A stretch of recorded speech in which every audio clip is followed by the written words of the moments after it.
Hey everyone, welcome to Wildlife Inspired. I'm your host, Scott Keys. This is your channel for photography, for wildlife, and for wildlife photography. And in today's video, I'm going to talk to you about the features I look for when purchasing a body for wildlife photography, or for me, especially around my bird photography. And we'll get to it right after this.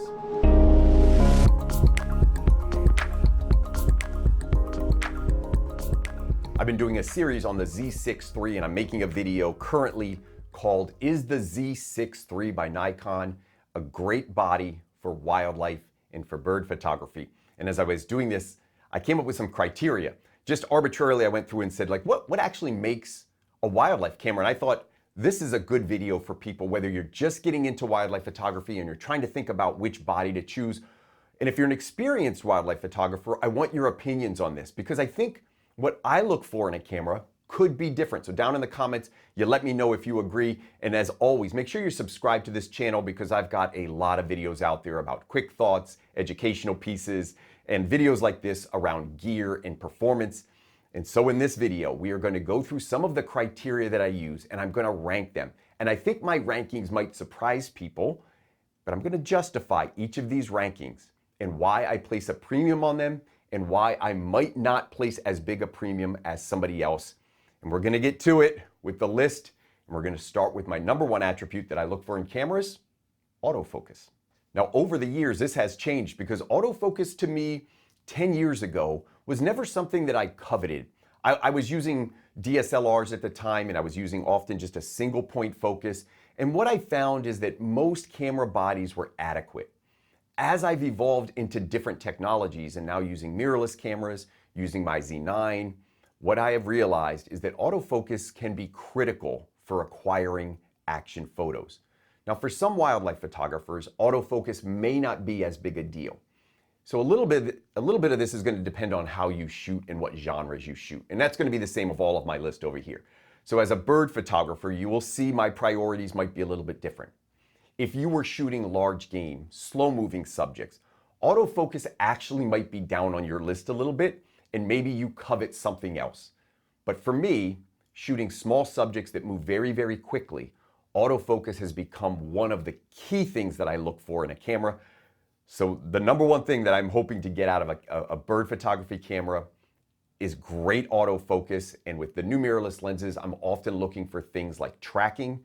How can it follow a subject through the frame, and how accurately can it lock into things like the eye of my subjects? Maybe a little bit more controversy as I talk about the second most important element of my camera bodies, and that's resolution. Resolution is highly debated. How much is enough and how much is right? And a lot of that depends on the genre that you shoot. So a street photographer or a sports photographer might have different ideal resolutions. Now, for me, as a wildlife photographer, 24 megapixels is kind of the minimum standard that I will accept in a camera. I won't really shoot a camera less than that, but I would like to have more. Getting into 30, 33 megapixels feels more ideal. And if I can get to about 40 to 45 seems like a sweet spot. Now for me, it might be a little different shooting smaller subjects where I may not always have the ability to compose exactly like I want in camera. With subjects that are moving around and I don't get to control, I often find that if I can just get the subject in focus in the middle of the frame, I might want a little extra resolution to crop to composition. The other part about this is more resolution generally, and again, these are some big sweeping generalizations, but more resolution generally improves image quality. And this isn't going to be a video about resolution versus image quality. There are some trade-offs that you can make with higher resolution sensors, but for the most part, if I can get 30 to 45 sensors, that's a really nice area for me to be in. And a little bit more resolution makes it a little bit more appealing, as it gives me the ability to crop when I can't get close and compose through cropping if I want a different composition than I was able to get out in the field. So for those reasons, the number two thing that I look for in a wildlife camera is resolution. Now, the third thing that every wildlife photographer is going to want is frame rate. For me, the minimum frame rate that I want in a camera is 10 frames per second, but with a lot of modern cameras, we're going to get 10, 15, 20, 30.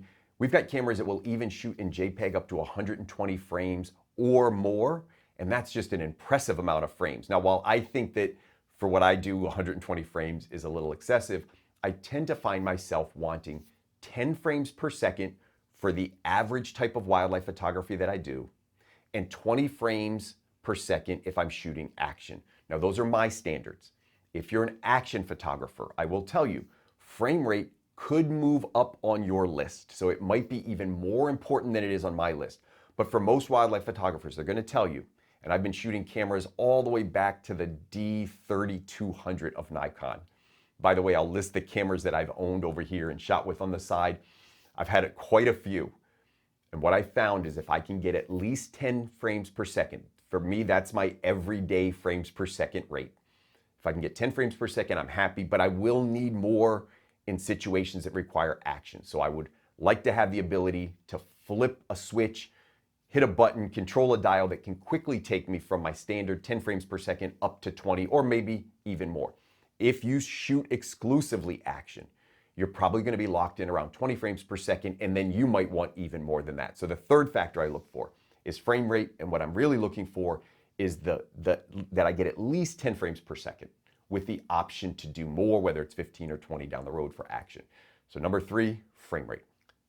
The number 4 thing I'm looking for is the buffer size. And what I mean by buffer size is continuously shooting. How many images can I put into my camera before it slows down?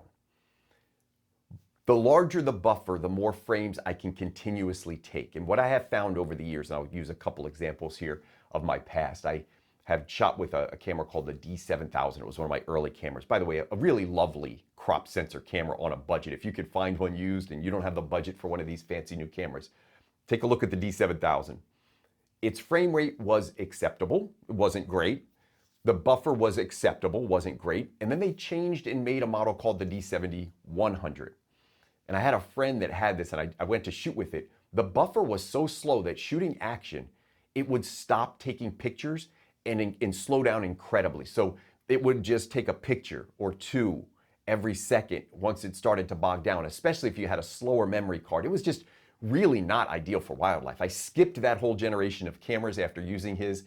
I went to a D70-200, which gave me more frame rate. Eventually, I got myself into a D500, which I thought was a great combination of frame rate and buffer, and I really didn't struggle with that buffer.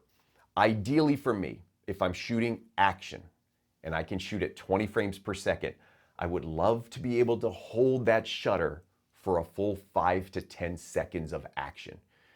So at 20 frames a second, 10 seconds, that's 200 frames before I even think about, I don't want any distractions in there. I want to be able to get at least that. Ideally, I would love to be able to hold it for 10, 15, 20 seconds and just not worry about it. And with many cameras now, we can do that.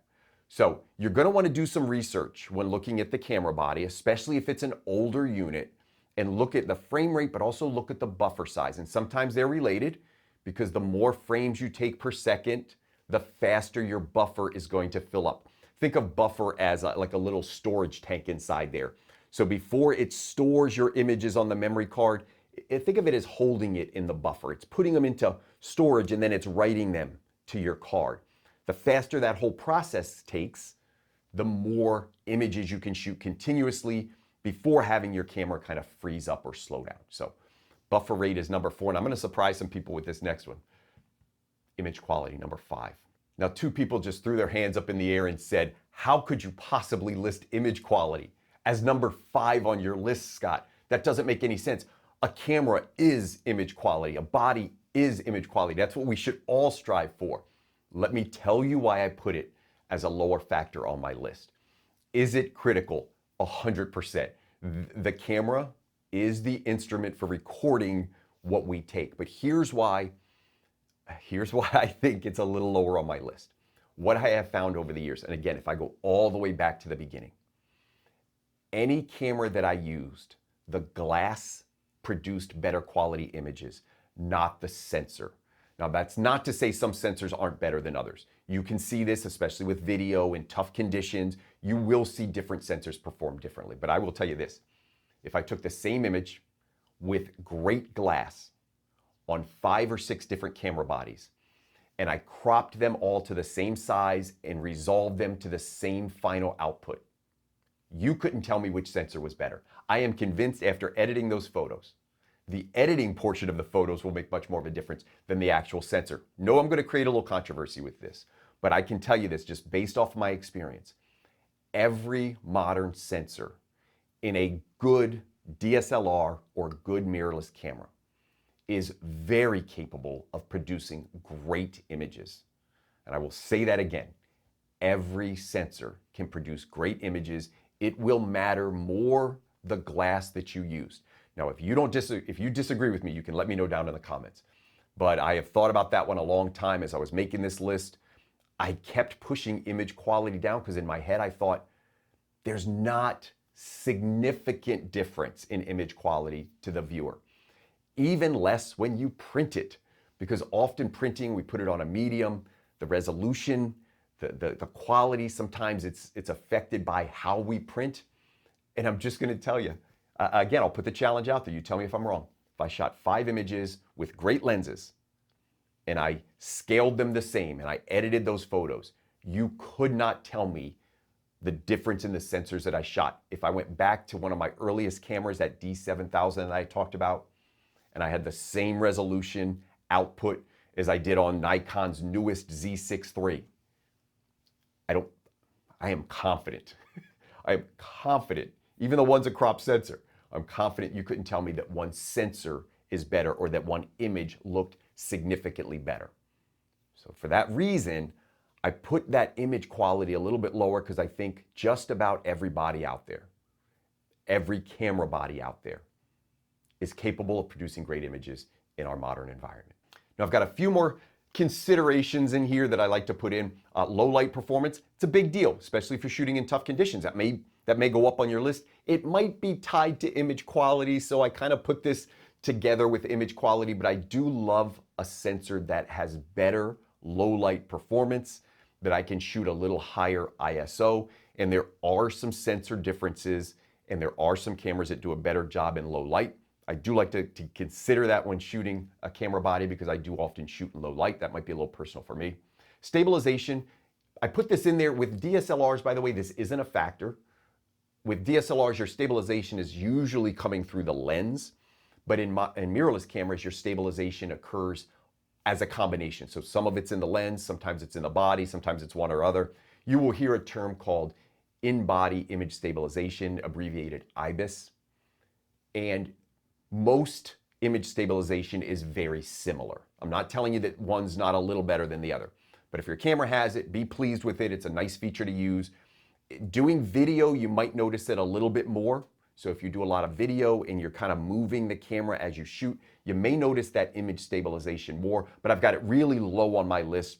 So while it's a consideration and it's nice to have, keep in mind the older DSLRs, it's really not a consideration. And with most modern mirrorless cameras, it's pretty similar. So some might boast a little better performance, but it's down on my list because relative to the other things, I put this at the bottom. The last thing I have down here is video. Now this is a photography-based evaluation. So I'm really looking at what am I looking for with photography, but I will tell you, a factor in cameras for me now is video because I do a lot of personal content creation. I think a lot of people are getting there. A lot of people, even though you've been photographers maybe for a long time, are starting to explore with video, and you see some of the neat things that you can do with it and capture these neat moments through video. So I'm going to put this as a factor that I look at, even though it's really not a still photography evaluation. It is a factor that I look at. So let me give you my list. And this is my order. Ooh, I go back and forth on this sometimes. Resolution, do I want to move that up? Autofocus. Listen, I'm a wildlife photographer, I'm a bird photographer. And depending on your genre, it's going to change a little bit. So feel free down in the comments. You can rip me on this one. This is my opinion. This is what I do look for, though. And based off of some upcoming videos, I wanted to throw this out there, see if you guys agree with it. Down in the comments, you let me know. Make sure you're subscribed to the channel. I hope you find these videos interesting. And as always, I hope we can continue to find inspiration in wildlife together.